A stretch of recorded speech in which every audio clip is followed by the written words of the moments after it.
तो आदाब, नमस्कार, गुड इवनिंग, सत श्री अकाल। एक बार फिर आप तमाम लोगों का स्वागत है क्राइम तक की कहानी के इस एपिसोड में। उम्मीद है पूरी फैमिली अच्छी होगी, अपना ख्याल रख रही होगी। इस दुनिया में तरह तरह के लोग हैं। उन्हीं लोगों में से एक शख्स था जिसका शौक फोटोग्राफी थी, लेकिन फोटोग्राफी की जो शौक थी उसके साथ साथ एक और शौक था, और वो शौक था दुनिया भर के ख़जाने को ढूंढना। ऐसे बहुत सारे लोग हैं जो दुनिया में दबे हुए या कहीं और ख़जाने को ढूंढने की कोशिश करते हैं। बहुत बार ख़जाना मिलता भी है, इस पर कई फिल्में भी बन चुकी हैं।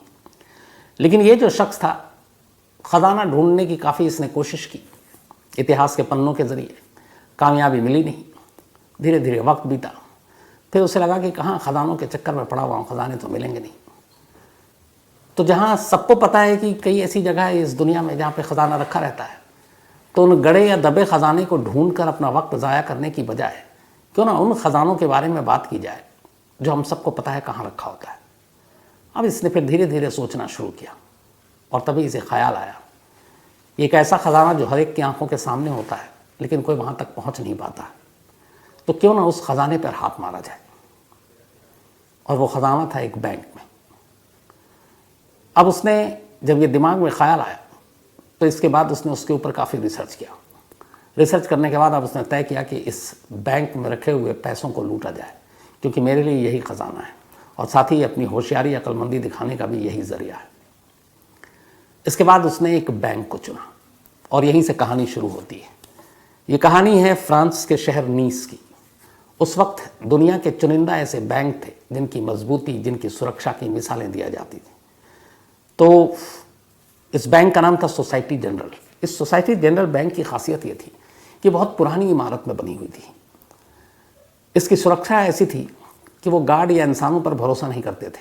वो बिल्डिंग, इमारत, दरवाजे, उसकी मजबूती पर भरोसा करते थे। तो इस बैंक में एक बड़ा सा मेन गेट था। उसका वजन ही करीब 20 टन था। उस 20 टन के दरवाजे को हर दिन जब बैंक सुबह खुलने का वक्त होता तो लोग आते, कर्मचारी आते, बैंक के स्टाफ आते। तो जो टाइम होता कि अगर सुबह 9 बजे बैंक खुलेगा, तभी उस बैंक के मेन गेट को खोला जाता, और फिर अंदर लॉकर और बाकी सारी चीज़ें होती।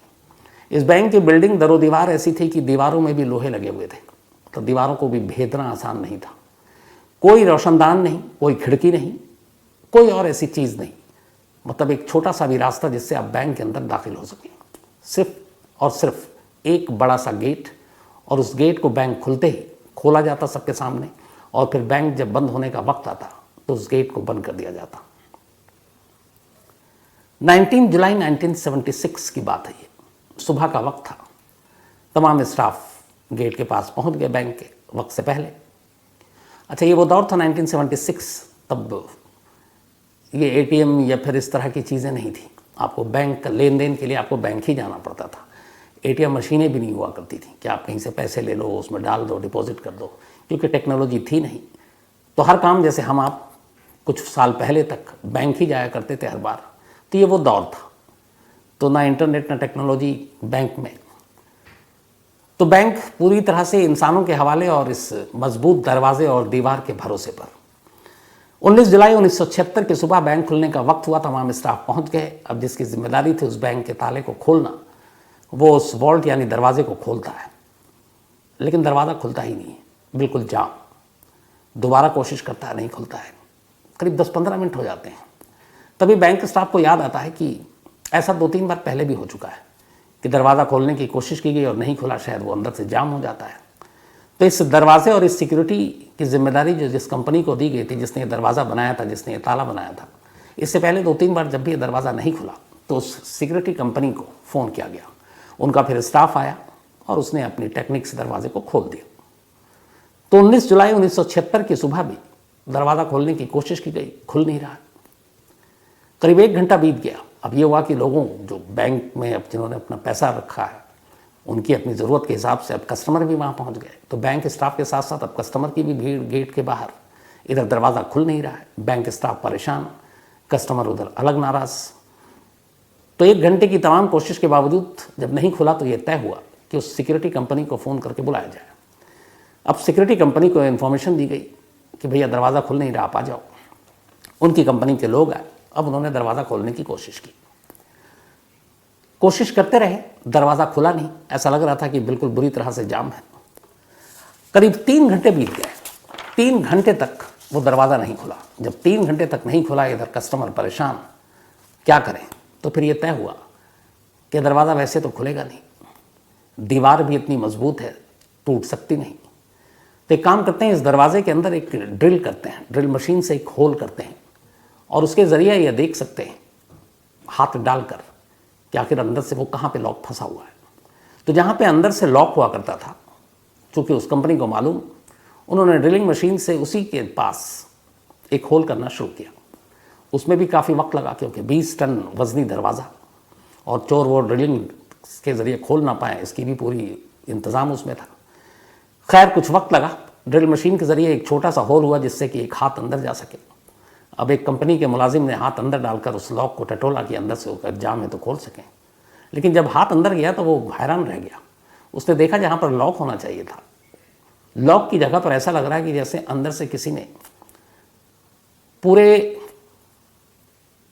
ड्रिल करके या फिर एक तरह से उसको जाम कर दिया है। मतलब कोई ऐसी चीज़ जो कई बार लोहा को पिघला कर और वो सारी चीज़ें करते हैं, आप उसको परमानेंटली बंद कर देते हैं, तो फिर वो ऐसा लगा कि उसके अंदर जो है वो कोई ऐसी चीज़ लगा दी गई है उस वॉल्ट को जहाँ पे लॉक था, जिससे आप उसको खोल ही नहीं सकते। मतलब वेल्डिंग मशीन के ज़रिए उस लॉक के पूरे हिस्से को और दरवाजे के 2 पार्ट जो होते थे, वेल्डिंग मशीन से उसको जाम कर दिया अंदर से। अब ये कैसे मुमकिन? पहले तो सिक्योरिटी कंपनी का उस मुलाजिम को हैरानी जब उसने अपने सीनियर को बताया कि अंदर तो वेल्डिंग के थ्रू पूरा जाम कर दिया गया। तब बदहवास लोगों ने चारों तरफ देखना शुरू किया बैंक के दीवारों को, पूरी दीवार सलामत, छत सलामत। तो कौन ऐसा शख्स हो सकता है जो अंदर से वेल्डिंग के ज़रिए पूरे दरवाजे को लॉक कर दे? और जिसने लॉक किया फिर वो अंदर ही होना चाहिए, बाहर आने का कोई दूसरा रास्ता तो है नहीं। लेकिन अभी उससे पहले मुश्किल ये थी कि चलो किसी ने लॉक किया, पहले अंदर तो दाखिल हों ताकि वहाँ का मंजर देखें।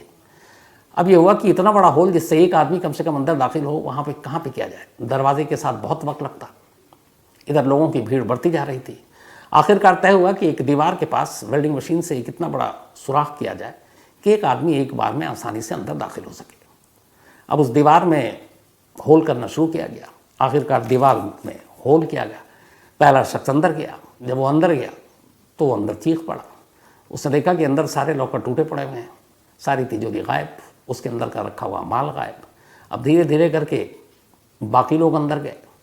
अंदर जाने के बाद अब उस वेल्डिंग, जब दरवाजे को देखा अंदर से, तो वेल्डिंग मशीन के ज़रिए बाकी उस पूरे दरवाजे के लॉक और सिस्टम को इस तरह से बंद कर दिया गया था कि आप दरवाज़ा खोल ही नहीं सकते थे, और इसीलिए बाहर से दरवाज़ा खुल नहीं रहा था।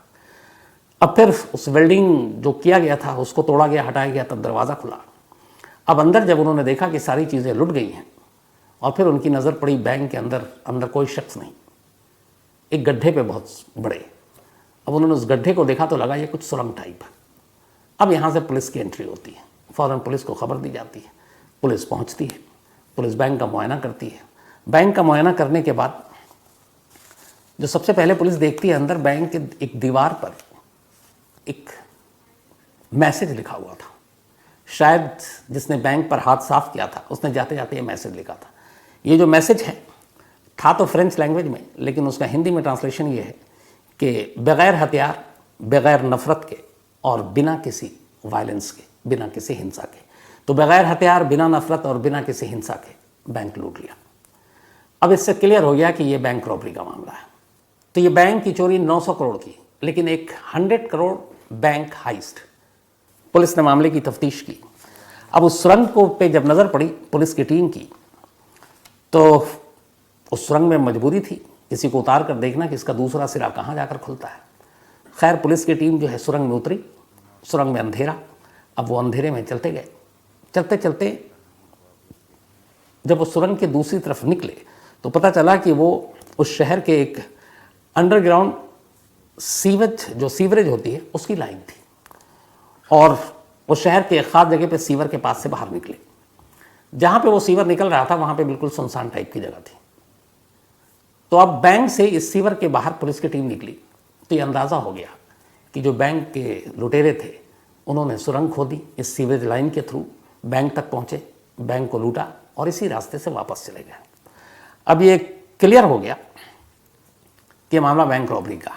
अब पुलिस को बैंक के अंदर से भी कुछ चीज़ें मिली, सुरंग के अंदर से भी कुछ चीज़ें मिली, बैंक के अंदर से उन्हें बहुत सारे खाने पीने की चीज़ें मिली, कुछ खाई हुई, कुछ आधी खाई हुई।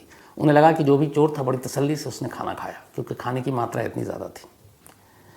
इसके अलावा उनको 27 गैस सिलेंडर मिला, जो शायद बैंक के जो अंदर के तिजोरियाँ थीं उनको काटने के लिए इस्तेमाल किया गया था। वेल्डिंग टॉर्च जलाई थी। तो ये सारी चीज़ें इशारा कर रही थी कि ये पूरा मामला एक प्री प्लान चोरी का था।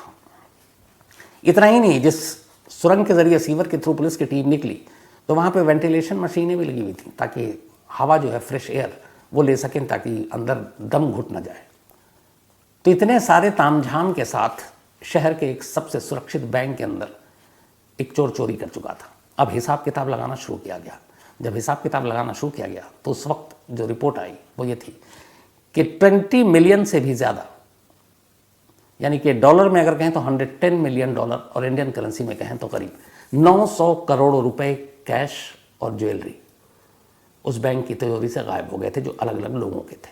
900 करोड़, ये उस वक्त की सबसे बड़ी चोरी थी।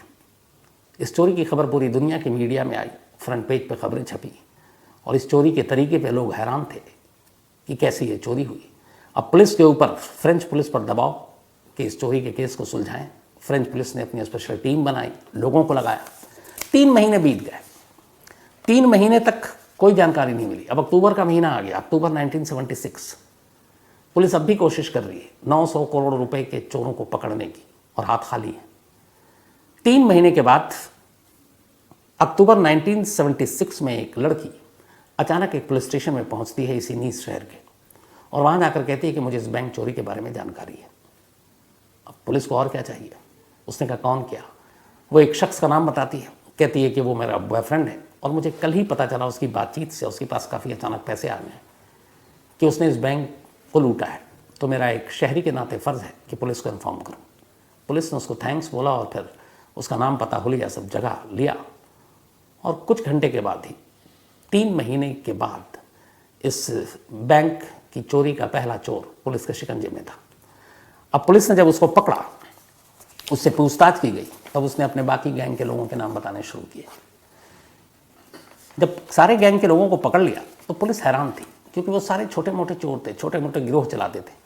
पुलिस यकीन नहीं कर पा रही थी कि इतनी ज़बरदस्त प्लानिंग के साथ इतनी बड़ी बैंक की सुरक्षा को भेदते हुए उस बैंक से 900 करोड़ रुपए की लूट इन छोटे मोटे चोर उचक्कों का काम नहीं है। पुलिस अब उन सारे लोगों से बार बार पूछती रही। आखिरकार फिर उस गैंग के 1-2 लोगों ने अपना मुंह खोला और उन्होंने कहा कि असल में हमारे इस गैंग का जो मास्टरमाइंड है इस चोरी का, वो कोई और है, और वो अभी हम में से नहीं है, पकड़ा नहीं गया। किसी ने भी अपने मास्टरमाइंड और इस गैंग के सरगना का नाम नहीं लिया था। उन 2 लोगों ने ले लिया। नाम पता चला अल्बर्ट स्पाजियारी। अल्बर्ट स्पाजियारी इटली का रहने वाला था, और ये पेशे से एक फोटोग्राफर था, और फोटोग्राफी के साथ साथ इसको गड़े और दबे खजाने को ढूंढने का शौक था। अब जब ये नाम पुलिस के सामने आया, पुलिस ने जाल बिछाया, और आखिरकार अल्बर्ट स्पाजियारी भी अब उनके शिकंजे में आ गया। अब उससे पूछताछ शुरू हुई। जब पूछताछ शुरू हुई तब उसने बताया कि मैं दुनिया भर में बहुत सारे खजाने की तलाश में भटकता रहा, कामयाबी मिली नहीं। तब मैं इस शहर में आया, और इस शहर में आने के बाद मैंने भी इस बैंक में अपना अकाउंट खुलाया, और इस अकाउंट को खुलवाने के बाद अब मुझे लगा कि ख़जाने के पीछे कहाँ इधर उधर भागते रहो, क्योंकि मुझे इस बैंक के बारे में असलियत पता चल गई थी कि इस बैंक में बहुत सारे पैसे हैं, यानी ख़जाने हैं। तो इसी सोसाइटी जनरल बैंक में फिर मैंने अपना अकाउंट खुला लिया। अकाउंट खोलने के बाद अब मैं अक्सर बैंक आता, और अब मैंने प्लानिंग करनी शुरू की। सबसे पहले उसने इस बैंक में एक लॉकर लिया। उसने कहा कि उस लॉकर को लेने के बाद मैंने बैंक चूँकि इतनी बार गया था, बहुत सारे फोटोग्राफर था पेशे से, तस्वीरें भी ली, तो उसने देखा कि इस पूरे बैंक की जो सुरक्षा है वो सिर्फ एक मेन गेट के हवाले है। 20 टन वजनी वो गेट जो खुलता नहीं है, और उसे खोलने वाला कोई नहीं है। तो मुझे लगा कि बाकी पहरेदार और बाकी लोगों की तरफ से ये बेखबर हैं बैंक के तमाम जो करता धरता है। तो इसने कहा कि उस दरवाजे को तो खोलना और उस दरवाजे से आकर चोरी करना मुश्किल था। तो उसने सबसे पहले ये भी सोचा कि अंदर शायद कुछ सिक्योरिटी सिस्टम में अलार्म होगा। तो उसने जब अपना जो एक लॉकर लिया, उसके अंदर उसने एक अलार्म वॉच रख दिया, एक घड़ी जिसमें अलार्म बजती है, और उसमें रात का टाइम फिक्स किया और अपने एक दिन लॉकर में गया, उसने उस अलार्म वॉच को उसके अंदर डाल दिया। घंटी बजी, कुछ नहीं हुआ। 2 दिन बाद वो फिर बैंक आया, उसने फिर उसने घड़ी में अलार्म सेट किया, फिर रात को घंटी बजी, कोई हरकत नहीं। तो वो अब कन्विंस हो गया कि इस बैंक में सिक्योरिटी सिस्टम कुछ नहीं है जो डिटेक्ट कर सके ऐसे, क्योंकि अगर लॉकर के अंदर अलार्म बज रहा है तो कोई सेंसर या बाकी चीज़ें पकड़ सकती हैं, लेकिन वहाँ किसी को खबर ही नहीं हुई। नॉर्मल बैंक में सुबह से रात तक काम चल रहा है। उसे लगा कि बस अब इस बैंक को लूटना आसान है। इसके बाद वो इंजीनियर बनकर शहर के म्यूनिसिपल दफ्तर पहुंचता है। बैंक को चारों तरफ से वो अपनी नज़रों से पहले ही टटोल चुका था। अब वो पहुंचा इंजीनियर बनकर फेक म्यूनिसिपल कॉरपोरेशन के दफ्तर। उसने वहाँ से शहर का नक्शा लिया। शहर के नक्शे को लेकर अब उसने उस बैंक को देखा, उस बैंक के इर्द गिर्द की तमाम चीज़ों को देखा, पर उसे कहीं से भी बैंक में और एंट्री का कोई रास्ता सूझा नहीं, क्योंकि बैंक की दीवार और उस दरवाजे को भेदना नामुमकिन, और कहीं एक छोटा सा रोशनदान भी नहीं जिससे दाखिल हो। तब उसे लगा ज़मीन के ऊपर की बजाय ज़मीन के नीचे की तरफ सोचो। उस नक्शे के ज़रिए उसे पता चला कि यहाँ पे कुछ सीवरेज लाइन है। उनमें से एक सीवरेज लाइन पे उसने फिर अपने आकर नक्शे के हिसाब से ज़ीरो इन किया और एक रोज़ उस सीवर में उतर गया। उतरने के बाद उसने नापना शुरू किया और फिर उसे अंदाज़ा हो गया कि ये सीवर की लाइन, जो मेन शहर के मेन सीवर की लाइन है, उससे एक जगह पर आकर ये कटती है और वहाँ से अगर हम सुरंग बनाएं तो सीधे बैंक के अंदर जाकर इस सुरंग को खोल सकते हैं। अब यहाँ तक तो सब ठीक था, लेकिन जो उसने नापा उसके हिसाब से उसको मेन सीवरेज लाइन से कट कर बैंक तक जाने के लिए 26 फीट टनल बनाना था, यानी 26 फीट लंबा सुरंग। अब ये उसके अकेले का बस का था नहीं, क्योंकि वो चोरी की प्लानिंग कर रहा था, ये खुदाई और सुरंग बनाना उसे आता नहीं। फिर उसने रिसर्च किया, उसने शहर के एक बदनाम गिरोह के बारे में पता किया और एक तरह से उनको, उस गैंगस्टर्स की टीम को अपने साथ मिलाया। उन्हें अपना आइडिया दिया, कहा बैंक को लूटना है लेकिन उसके लिए सुरंग बनाना है। वो गैंग तैयार हो गई, लेकिन उसने कहा कि इसमें वक्त लगेगा, क्योंकि ये सुरंग जो बनाने का काम है सिर्फ रात के अंधेरे में हो सकता है। अब रात के अंधेरे में सुरंग बनाने का काम शुरू हुआ उस सीवरेज लाइन के अंदर, और इस काम में पूरे 2 महीने लगे 26 फीट का यह सुरंग बनाने में। 2 महीने पूरे होने के बाद अब ये इंतज़ार करने लगे कि बैंक की छुट्टी वाला दिन आए। सैटरडे को बैंक बंद होता है, संडे को बंद होता है, तो मंडे को खुलेगा। तो उन्होंने कहा कि अब सैटरडे का दिन चुनते हैं। सैटरडे को बैंक जैसी शाम को बंद, ये लोग अपने साथ सारी चीज़ें, तब गैस सिलेंडर, कटर, खाना पीना सब लेकर सैटरडे की शाम को बैंक के अंदर दाखिल हो जाते हैं। अगले 27 घंटे तक ये लोग बैंक में रहते हैं, 27 आवर्स, पूरा सैटरडे और पूरा संडे शाम तक। वहाँ जाने के बाद हर एक लॉकर को तोड़ते हैं तसल्ली से, लंच भी वहीं करते हैं, ब्रेकफास्ट भी वहीं करते हैं, डिनर भी वहीं करते हैं।